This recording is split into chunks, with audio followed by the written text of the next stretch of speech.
Welcome, Pisces, to your Mars in Taurus 6-week forecast for the Ascendant, the Sun, or the Moon. From May the 18th through to June the 28th, Mars, the planet of action and thrust, moves through the Earth sign of Taurus. We can talk about Mars in Taurus generally, but what will it mean for you personally? On the screen, Pisces, is your event chart from a Piscean viewpoint, the exact moment that Mars arrives, but all the other planetary influences. I'll unpack that and provide the backdrop energy for the next 6 weeks, but also tell you about two upcoming influences.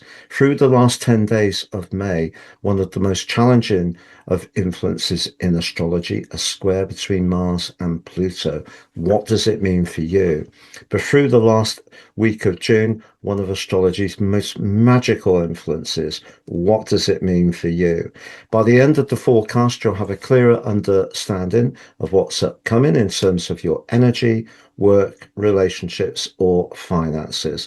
I'm astrologer Patrick Arundel. A very warm welcome. If you've yet to subscribe to my channel, please do so now to help it to continue to thrive. But please also click or tap the bell notification symbol. So on the screen is your event chart, and there's Mars in the sign of Taurus.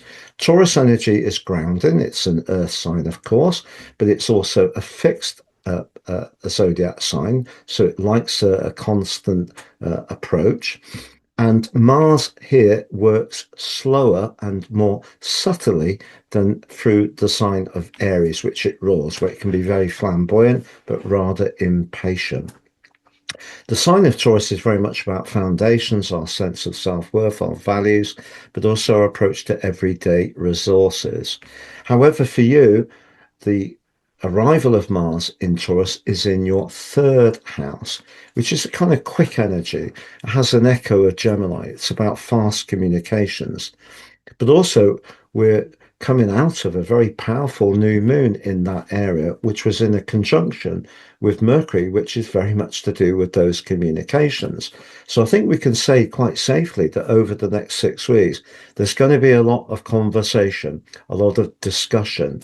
But also, because Mars is about passion, it may be that you're going to be talking to someone about something you're very invested in, or perhaps chatting to someone you really fancy. Because the sign of Taurus is ruled by the sensuous energies of Venus, and Mars is very much about desire. So the combination suggests if you're looking to connect with someone, there can be a lot more activity over these upcoming weeks.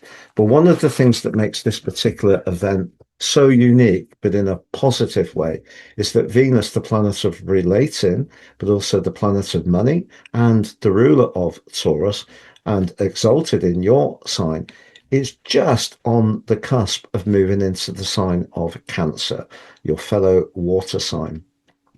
But it's in an exact sextile with Mars. It perfects on Tuesday, but it's pretty well there, all but a few minutes. And also we have Venus in a lovely conjunction with the Moon. The Moon may not be at its best in Gemini, known as being peregrine, doesn't quite know what to do with itself in a chatty air sign, but it is about feeling. But for you, the fourth house, you could have some very pleasant chats over these next 6 weeks.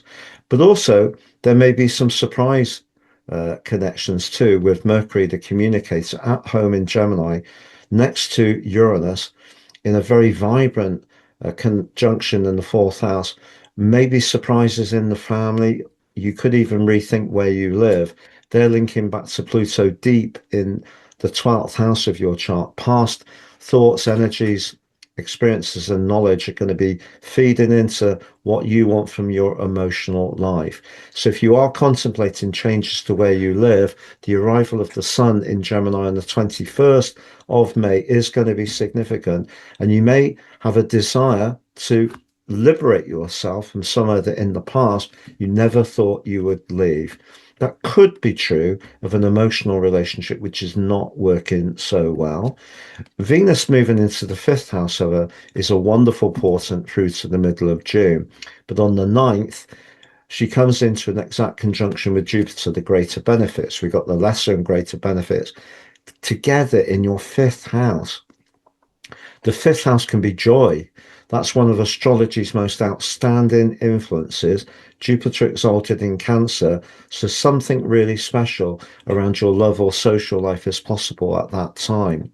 However, if you're not enjoying a relationship at the moment, through the last, and it can be any type of relationship, through the last phase of May, as Mars moves forwards, he comes into a direct square with Pluto, which could be very attritional.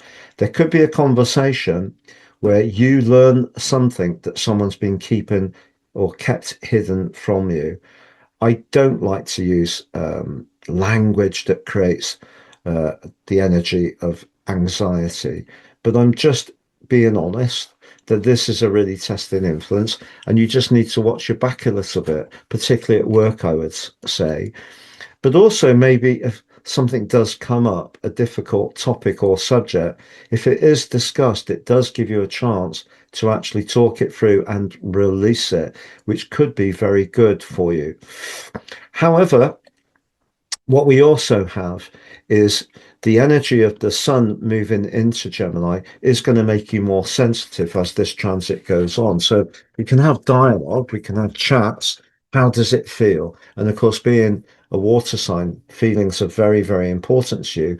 But because of your mutability, your feelings can often shift and change. And perhaps that's going to be a bit of a feature of the rest of May for sure, that you might be a little bit restless and not quite know how to respond to certain situations. But towards the end of June, we have one of astrology's finest links because Mars will have moved forwards by then. It's about where the sun is here. And Jupiter will have moved forwards, heading towards the exit as it gets to the end of its annual journey, or its every other 11, 12, or 13-year journey to each sign. It's getting towards the end of Cancer, and it forges a sensational link to Mars. If there's someone that you get to know in June that you're really drawn to, things could accelerate between you in a very, very exciting way during that time. But equally, if you have a brilliant idea that you want to be a bit more speculative around, nothing's going to stop you going for it in a very full-on way. As the cosmic curtain comes down on June, it really can be that thrilling. I'm going to summarize those 4 areas of energy, work, relationships, and finances next, Pisces. But just to say, I've slashed the price of my personal horoscope reports. You can now get 3 for the price of 1. The one you pay for is your life roadmap report. Helps us to understand the patterns that play out in our lives, get a more intimate understanding of them, and how you can work with those energies better, future forwards. The free is your 12 months transit forecast, totally unique to you, but also your draconic soul analysis. If you don't have your North Node late in Pisces or early in Aries, your draconic chart could be very different to your nativity. It's a fresh way of looking at yourself and astrology, a more karmic way. It's very profound. Please see below for more. If you've yet to watch your monthly forecast for May, that's on the screen. If you've yet to watch your Uranus 78-year solar return, Kazemi, on the screen. If you'd like to work with me one-to-one, pleasure. Please check out my testimonials. I work with people the world over. And if you would like to take advantage of my free daily written horoscope, fire to your device each morning for your early day celestial pit stop, please see that below too. So to summarize, your mind can be very fertile, your ideas sector very strong, but also Mars is about passion. And if you have ideas you're really invested in, you're going to want to stand them up in a potent way. Don't be surprised if you also become more physically active over the next 6 weeks, because Mars in the 3rd house is very much to do with cardio. Short bursts of energy could really call out to you, whether it is cycling, running, circuit work, even doing some aerobics at home. All of it's good if you get your heart beating that much quicker. But what you do have in terms of your romantic situation, and perhaps also to do with speculation as far as finances are concerned, is that wonderful link between Venus and Jupiter early in June. Saturn, however, does remain in your second house of everyday finances for the next 2 years. And that's saying to you, do be cautious. However, I feel that the fourth house energy in your chart, which is concentrated on Gemini, suggests that the thinking and the conversations you have might be to do with some kind of home or family change, and it could happen at speed.